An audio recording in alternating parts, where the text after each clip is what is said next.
नमस्कार. आज गणेश चतुर्थी. सर्वांच्याच घरी गणपती बाप्पांचे आगमन झाले असणार. आमच्याही घरी गणपती बाप्पांचे आगमन व स्थापना झालेली आहे. गणपती बाप्पांच्या येण्याची सर्व तयारी आधीच करून ठेवली होती.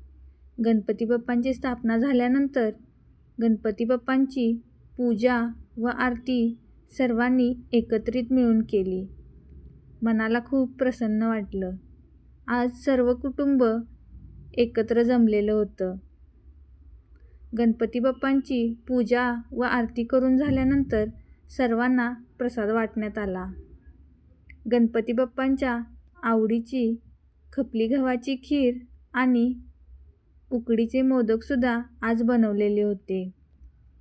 आज नैवेद्यासाठी गणपती बाप्पांना खपली गव्हाची खीर आणि उकडीचे मोदक दाखवण्यात आले. तुमच्या इथे गणपती बाप्पांच्या आगमना दिवशी नैवेद्यासाठी काय बनवलं जातं कमेंटमध्ये नक्की सांगा. व्हिडिओ आवडला असल्यास चॅनलला लाईक करा, शेअर करा आणि सबस्क्राईब करायला विसरू नका. धन्यवाद.